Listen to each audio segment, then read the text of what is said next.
Hello again, I am Jim Bob. Welcome back to Massey Manor. Got a little bit wonky there as I leaned over to start my timer. Wasn't paying attention to the line of the field. But we're back. We're finishing off this field here. This is a contract job rather than a field that we own.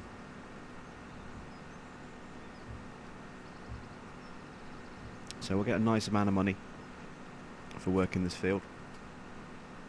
Nothing, substantially huge, but certainly I think enough to get us out of debt. We're currently around about 11, 12, maybe a little bit more than that, actually, thinking about it, because we filled up our seeder in the last episode as well. So this should hopefully clear the debt that we have, give us kind of a balance close to zero.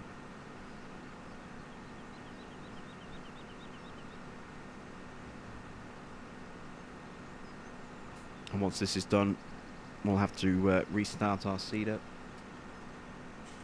and then we'll probably pick up another contract job as well. So we are really hurting for money at the moment, and I desperately want to get a 77.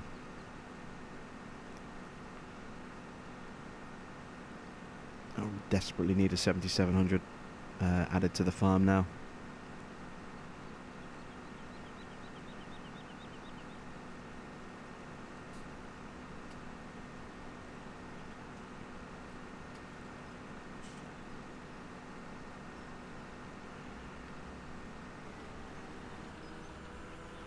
Okay, field is not far from being done. We'll get a decent little time bonus out of this. Nothing huge, but every little helps. I can't even remember how much we're getting offered for the field. I think it's around 18,000. So if we get 18 grand for the field, then hopefully we'll get maybe 4 or 5 as a time bonus on top of that as well.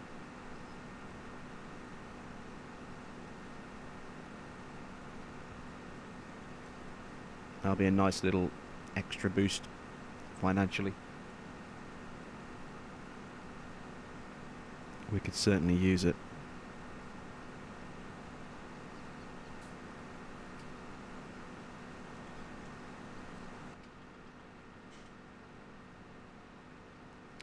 I wish it was easier to cut and keep an eye on your boundary lines while you're actually riding in the cab.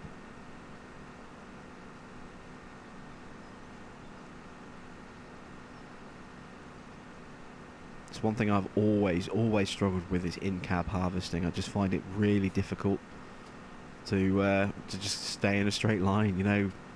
Any kind of terrain deformation can bounce you offline without even realising it, and before you know, you started cutting into a field or you started drifting out of the field, and you're not keeping your header full at all times.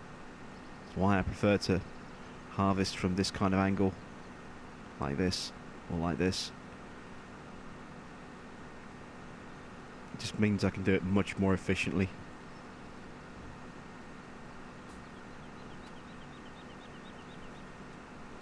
Maybe it's a practice thing, I don't know. Maybe I just need to spend a lot of time harvesting in cab.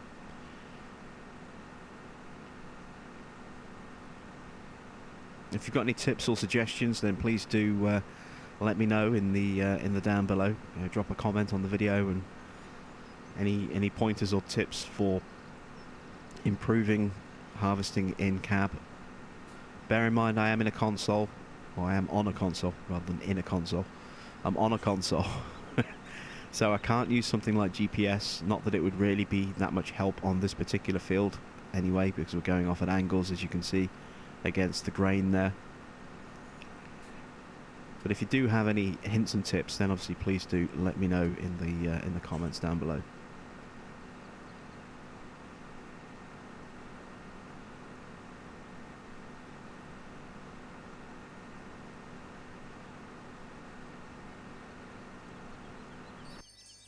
And there we go. So that's not bad, actually. 19.8. So just under 20 grand for the field, and just under 6 grand as a reward bonus. That's pretty good. So we have 7,500, and we're in the wrong currency. I've just noticed that. That's because I've been doing all my prep work on my American Outback test farm for the DLC, and also recording American Outback as well. So let's see. We need to get the seeder restarted.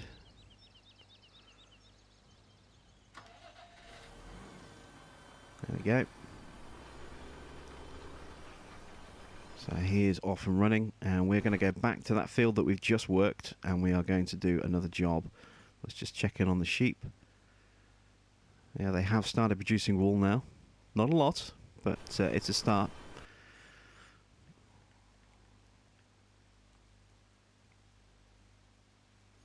So we're going to come back to this field,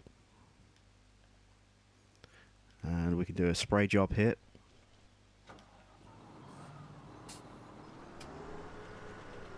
In the old JCB Fast Track. It's a really nice tractor, this JCB. I loved these in 15. This was one of my go-to tractors in Farming Sim 15. Once the JCB DLC came out, I used this all the time. Good power, very fast. Just you know, a great tractor to use. Haven't used it that much though in 17, you know, if I'm honest. In comparison, you know, I've used a lot of other tractors. Oops, need to turn on.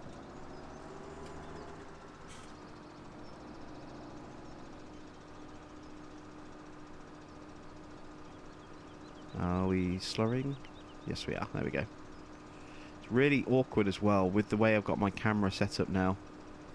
Sat behind the or set at a different angle. I can't see when I follow or go overhead. I can't see the full shot of the extended arms on this this unit anymore. It's just too big for the camera positioning that I have. So I have to sort of make up for that by looking in reverse like this. So I can actually see whether I'm getting full coverage with the arms. It takes a bit of getting used to driving like this. You have to kind of be situationally aware at times as well, so that you don't just drive off the edge of the field into a fence or a wall without realising.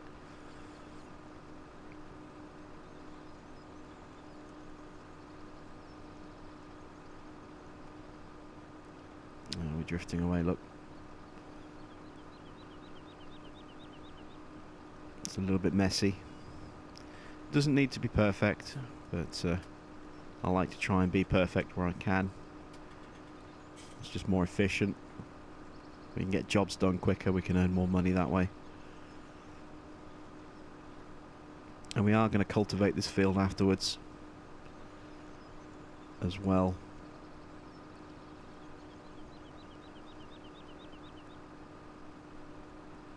If you are looking to work fields as missions, then a pro tip for you: if you want to do as many missions as you can to try and A, earn some money, and B, to bring the discount down on the field, be very, very selective of the equipment that you actually use. So in this instance, obviously we are putting down slurry. The next step would be to cultivate the field, and then after that would be to plant the field, and then there may even be another fertilizer stage after that as well as a job. However, if we use something like the Horsch Pronto seeder, like the one that we own, then we'll get a job which is cultivating, planting and fertilizing all as a single job. And the payout is not based on the amount of work necessarily that you do, but on the size of the equipment that you're using. So you'll get a decent payout for using, you know, something like a Pronto on this field. However, you're also robbing yourself of potential earnings as well, because you're only going to get paid one job for one job. And that one job is actually going to take up 3 different jobs. So if you cultivate the field with using just a cultivator, and then you use a seeder such as the Lemken seeder, which only seeds, it doesn't fertilize, then you've eked another potential job out of that as well, and you've also saved the fertilizer stage that you would normally have applied as well, which means further down the line there'll be an additional job to come back and fertilize the field again. So it's a great way to earn money, because you'll get paid a good payout in each of those jobs, and that way you'll earn more money than if you just did one single pass with or one single job using a multi-purpose seeder that will cultivate and fertilize at the same time. So one of Jim Bob's top tips for you there.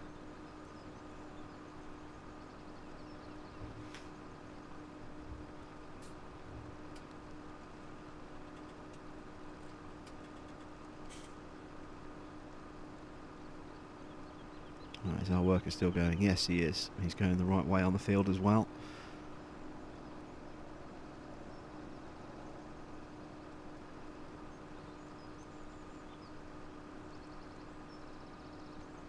So us doing this job is a great way, as I say, to earn some money. It's also going to cover the costs of our worker who's diligently running up and down the field for us. He is going to leave some really big gaps that we're going to have to go up and tidy up after him. That is just, unfortunately, the nature of the beast when you work on fields like this that are weirdly shaped.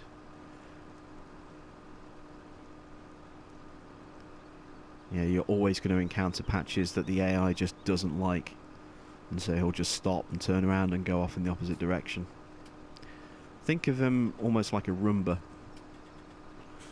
You know, they'll just kind of hit an obstacle and they'll just turn around and go off in the opposite direction.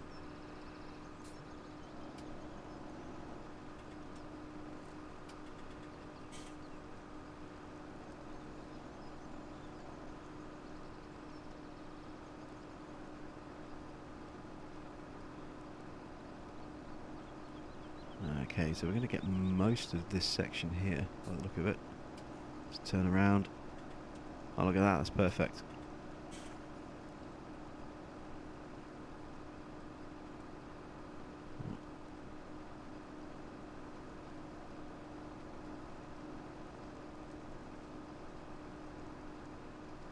And there's the separation of the two areas there. You can see how quick it is though when you're running up and down here with a fertilizer like this. Yeah, the job's almost done already. Really quick and easy to do. It won't pay us a huge amount of money, but it'll pay us enough. Like I said, this job itself on its own should cover the employment costs of hiring a worker to do the seeding for us on what field is he on? Field 7.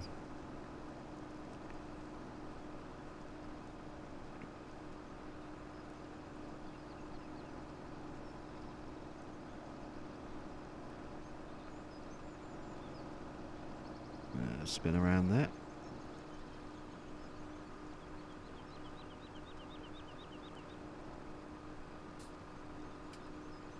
And again, we are leaving slight gaps, but it doesn't need to be perfect. We don't need 100% coverage on the field. We just have to fill up the meter.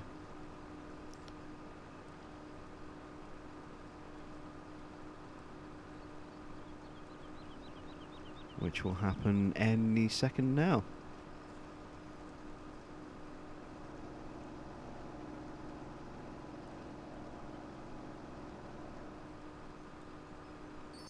There we go. So, oh wow, that's more than I expected.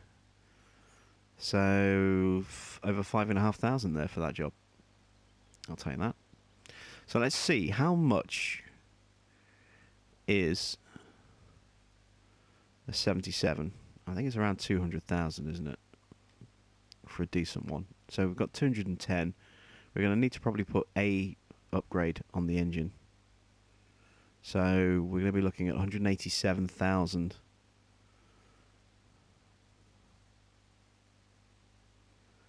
And how much is the one that we have worth? Oh, yeah, it's listed at under 50, which means if we direct sell at the store, we'll get a little bit more than that. We'll probably get an extra 10,000 or so. It's still not a lot though.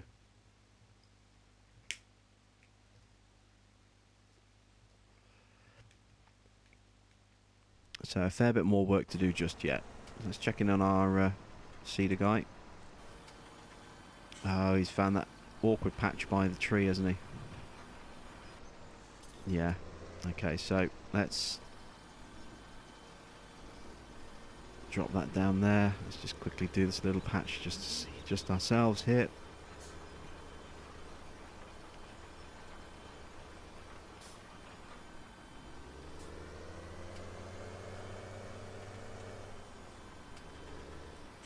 Such an awkward place for a tree. I might end up cutting that tree down actually.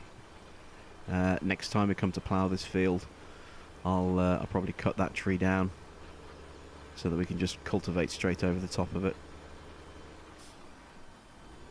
Plough that little dirt patch into the field, and hopefully that'll solve the AI issues once that tree has been removed and we'll get a nice clean run up and down that field. I mean, it's nice that it's there in a scenic kind of sense, but it causes more hassle than it's worth.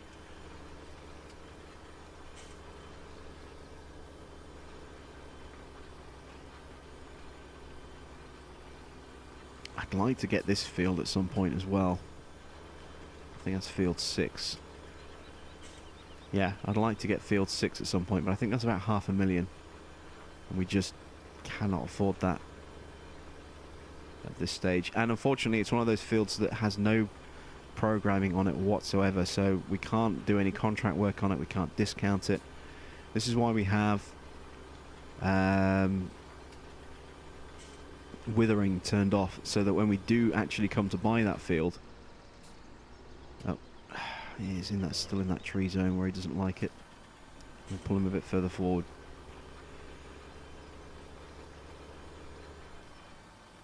There we go, should be okay from there now.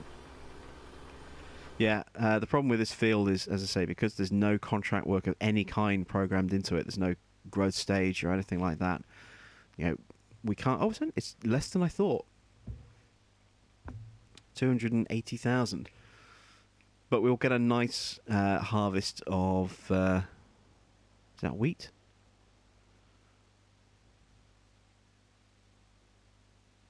Yeah, wheat. So we'll get a nice wheat harvest off that field when we do actually buy it. So, to finish off working on this field here.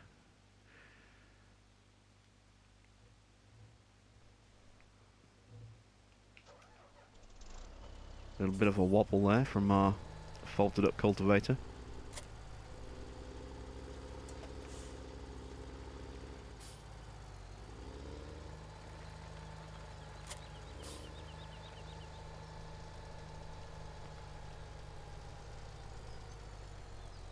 This is the largest cultivator in-game from the original equipment. Obviously we do have much larger cultivators available with the Big Bud DLC that is now out. You know, have you downloaded it yet?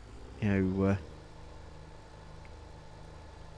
have you tried it out? Let me know what you think of it. You know, I have obviously had my DLC review video up now for a few days. If you haven't watched it already, please do go check it out.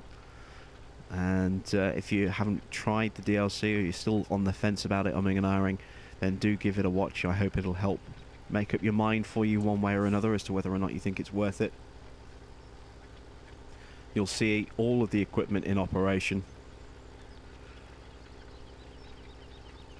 Now I put a test farm together in the build-up to the release of the DLC, so that I had somewhere to record all of the equipment being used on large fields. So yeah, as I said, do go check out that video if you haven't done already.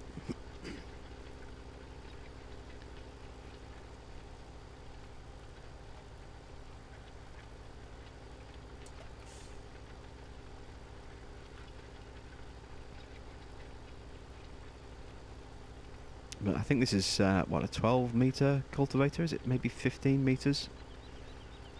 Might be a 15-meter cultivator actually, thinking about it, but it's pretty big. But obviously it's small fry when you compare it to some of the stuff from the Big Bud DLC. Obviously we've got an 18.2 meter cultivator, I believe it's 18.2.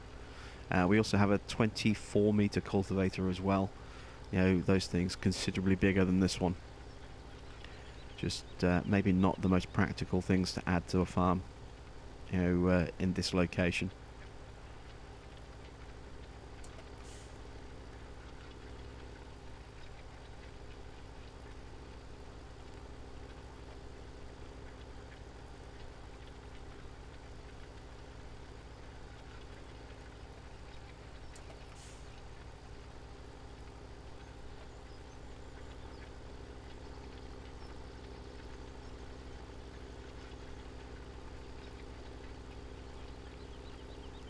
Now when I do contract work, I always like to make sure that the border is completely done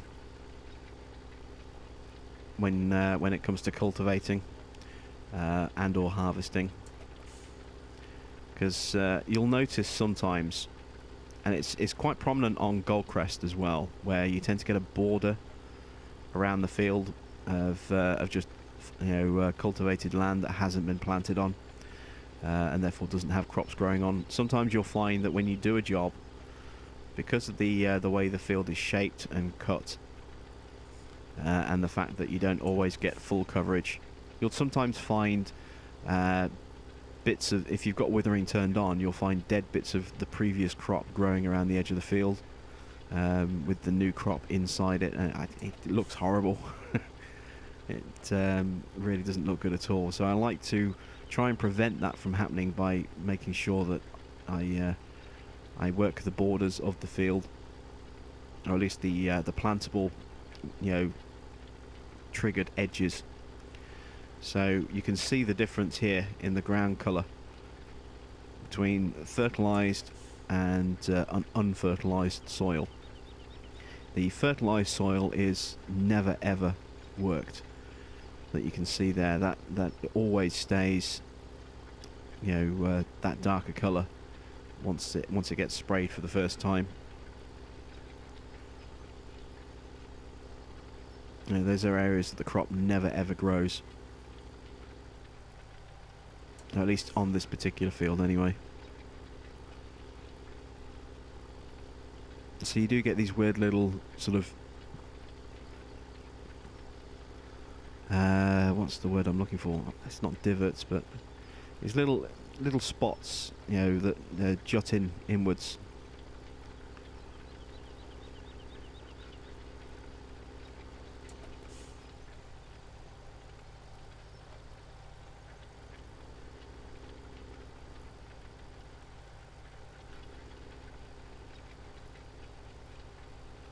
Okay, there we go. Again, as always, with any contract work, we don't need perfect coverage. We just need to do enough to complete the trigger. So we're a quarter of the way through the field already. It's a nice quick job this. You know, we could have gone for a smaller cultivator, probably the Lemken one, to earn a little bit more money, but yeah, I'm happy with the payout for this field as is. So.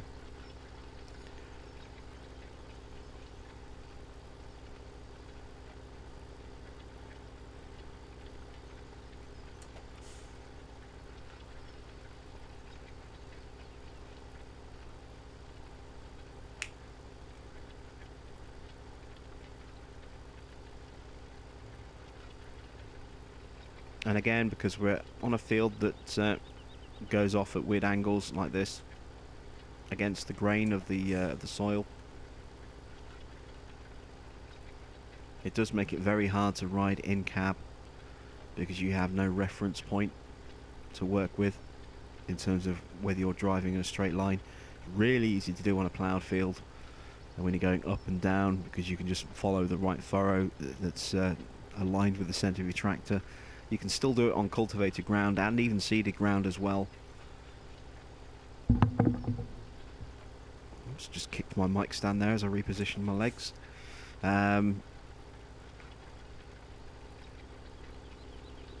But once you start to get to crops growing, it gets a little bit trickier. It's not so bad with row crops like sugar beets or potatoes or corn or sunflowers, you know, because they grow in rows. You can kind of follow the row. Again, if you're going just straight up and down, when you're going across a field like this at an angle, it doesn't help at all.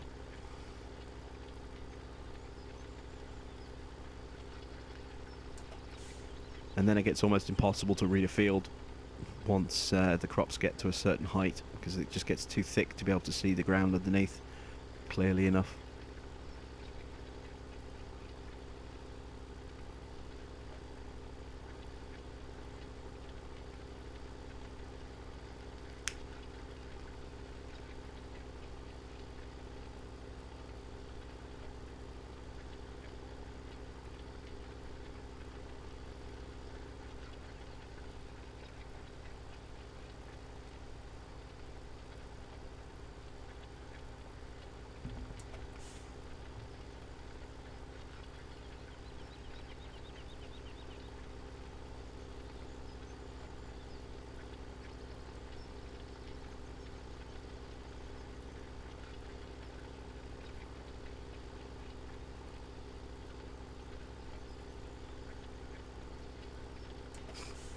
And now we're over halfway through the job already.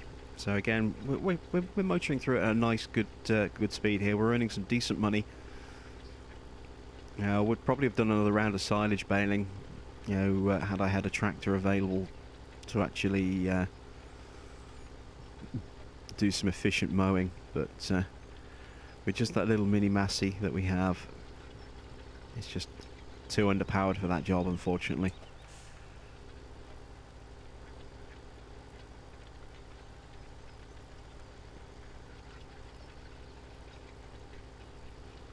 So it does really limit us as to how we can make money outside of just selling our crop.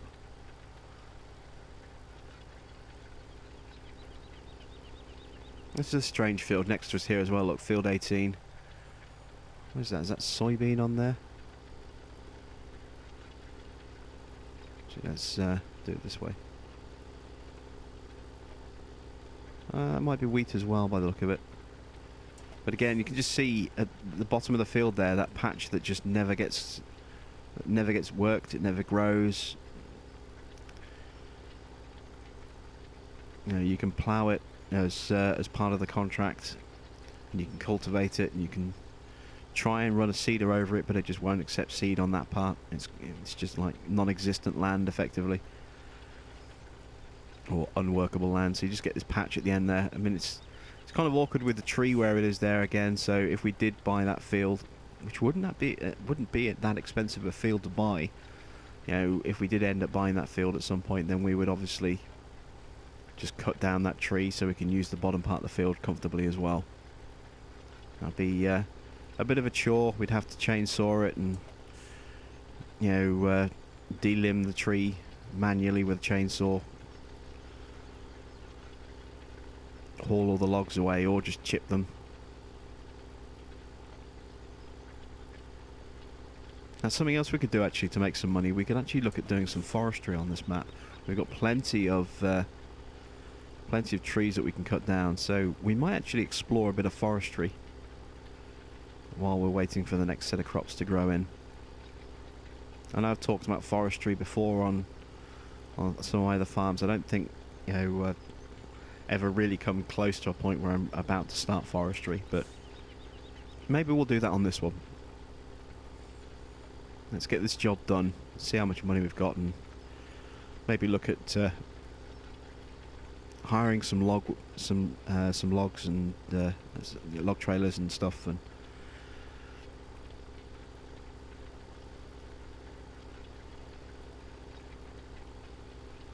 maybe we could even just hire a scorpion and a wood chipper and just make a huge pile of wood chips.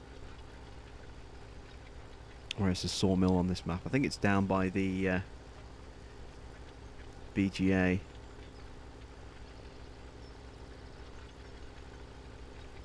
Oh no, it's separate, isn't it? They've got the biomass heating down the bottom. That'll be where we sell the sawmill. Well, actually, I'm guessing maybe that's where we sell the wood chips. Yeah, I haven't really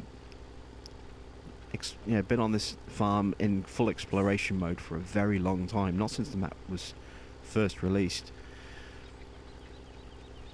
And I haven't done forestry on this map before, so yeah, we'll take a trip down to the biomass heating plant and check, see if that's the sell point for wood chips. But I'm thinking what we'll probably do is we'll take some of this money that we've made and we'll use it to hire a scorpion and hire a wood chipper, and we'll just cut down a load of trees, chip them, and then put the wood chips in place to sell. If we can get lucky and get a great demand on those wood chips as well, that'll be fantastic.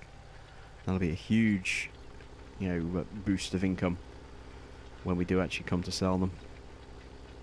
Because they're not worth a huge amount, wood chips, but we hire a scorpion, run it for 2 hours, we can cut down an awful lot of trees in that time. Chip them all up, and as I say, make some really good money.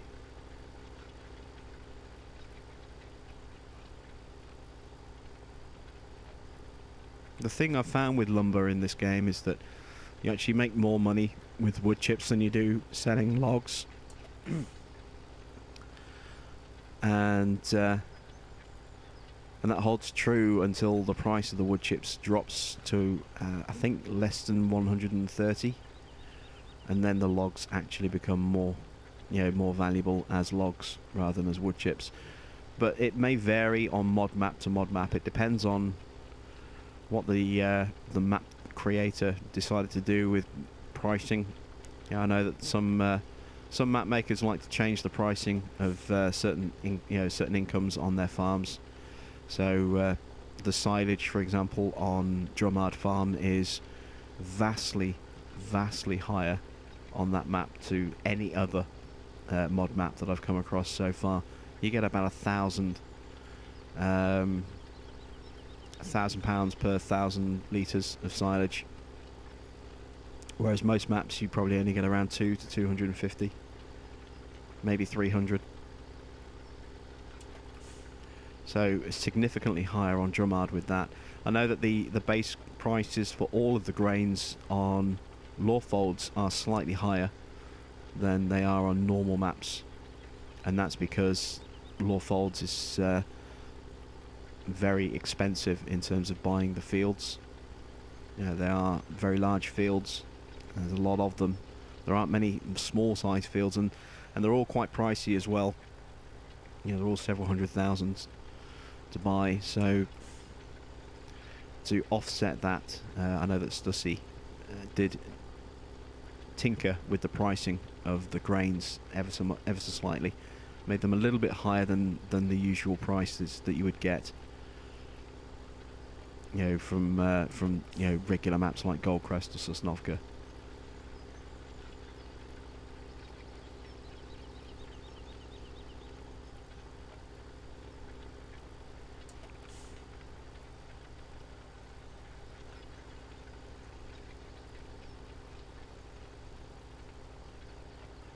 We could even look at doing some regular silage on this map as well. I'm just looking to see what we have in terms of grass fields near the BGA.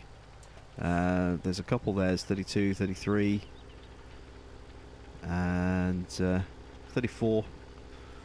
We could perhaps look at buying one of those fields and running silage. I mean, those fields are quite expensive, and because they're grass fields, there's no contract work on them, so there's no way to discount them unless they are owned by a farmer that we've already done a lot of jobs for. We can check out the prices of those, see if we could maybe get away with discounting one of those fields. Okay, so an extra 11,000 there for that field. That's good. So we're up to 25 grand. That's not enough really to hire a scorpion just yet, I don't think. Looks like our cedar is just about done. So let's tidy up after him. You can see these large patches that need to be cleaned up and planted. So we'll run around the edges get everything squared off.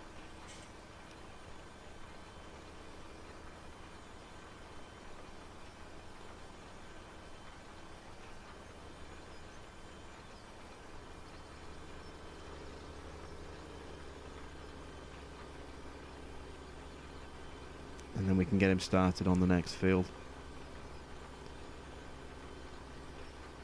While we, again, try and raise some additional funds. This is a very tough map to get going on. You know, it requires an awful lot of work when you're on hard to actually start making enough money to really expand. You know, because we have that £300,000 bank loan that's fully maxed out as well. It does mean that, you know, we just have no money available to us whatsoever. We're constantly fighting, going overdrawn. When we do have money and we try and invest it in the farm, it gets eaten up very quickly because everything's expensive. We have no emergency money. As I said, that loan is maxed out.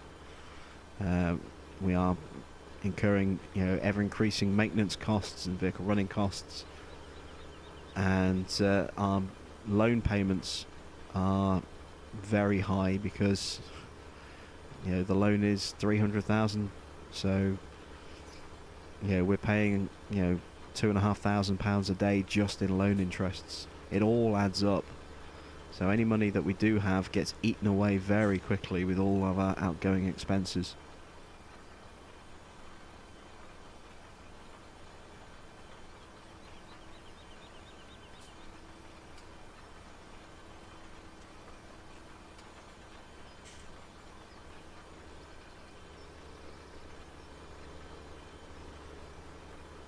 This is why I was thinking about maybe getting into some logging, because there's so many trees that we can just, you know, quite comfortably make a nice big chunk of cash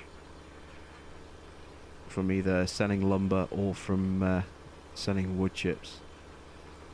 It's definitely one way we're going to, you know, probably the way we're going to be going. It's just a question of having enough money to actually get that started. We don't quite have enough yet. We probably need another 15, 20,000, I would say.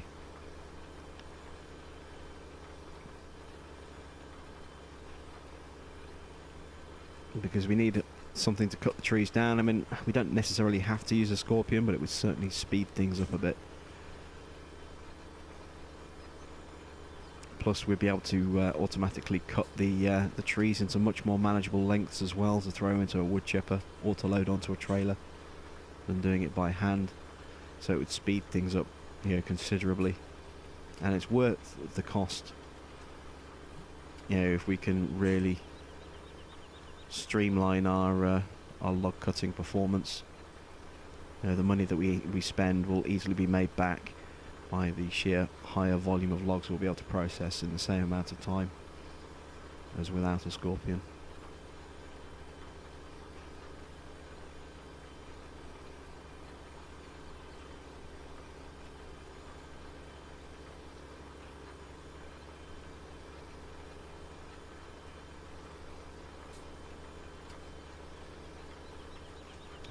Almost finished tidying up this field. A little bit more to go.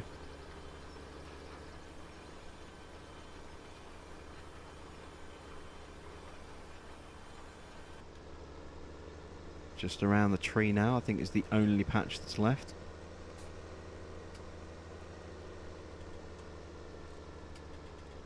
It does not like this hill, look. Look at him struggling.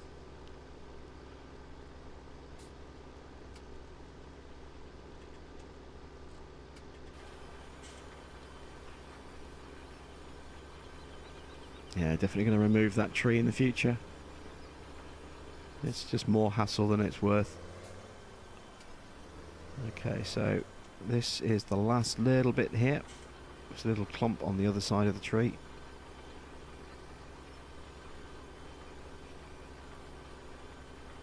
There we go. And this field is done. So let's get everything folded up.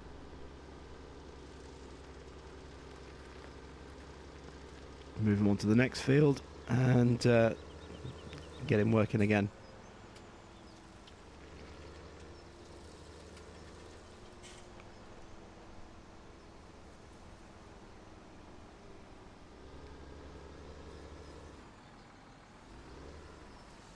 I can see there actually being a problem at the end of this field, so we're going to put a headland in around this field first before we hire a worker. Power sliding the seeder there. Again, with these borders the way they are, we are going to run into an issue.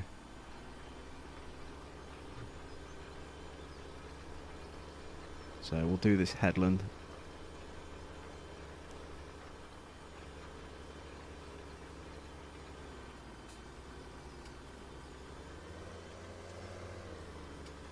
Oh dear, running into an issue of my own design there.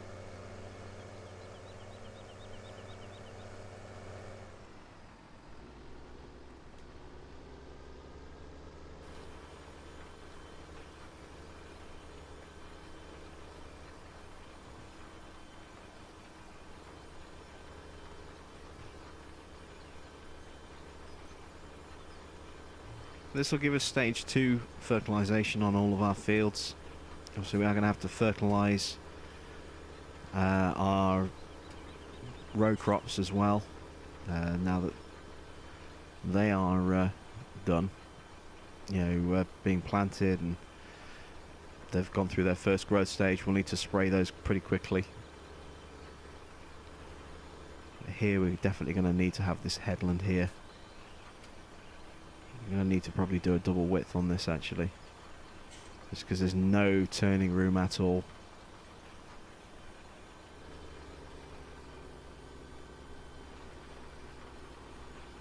It's going to be slow going getting back up this hill.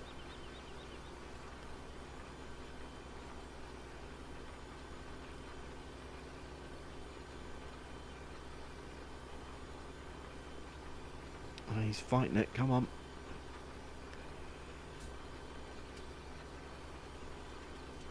Go on, you can make it, you can make it.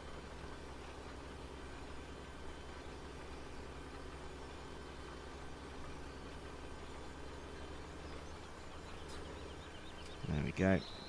So we'll finish putting this headland in, and then that'll probably be it for this episode. We'll actually send them off, and that'll be it for this part here. So we'll start to wrap up here. Thank you for watching. My name's Jim Bob. I hope you're enjoying the Massey Manor series.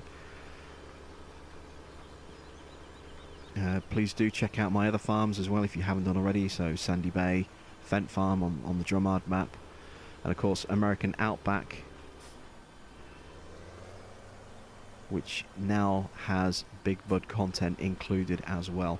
Speaking of Big Bud, if you haven't seen the DLC review video I've done yet, then please do check that out.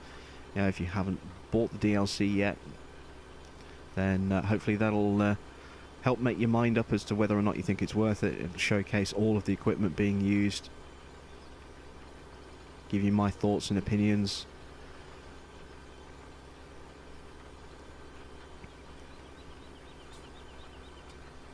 And don't forget, there is also my other playlists out there as well. We have No Man's Sky still going strong, and Prison Architect as well. Prison Architect is starting to wind down a little bit now. We're reaching a point where we will be ending that in the not too distant future. And then later this month, I'll be bringing my playthrough of Tomb Raider to the channel as well. Plus I'll also be bringing a couple of little mini games as in Limbo and Fire in the Flood to the channel as well, so please do be sure to check those out.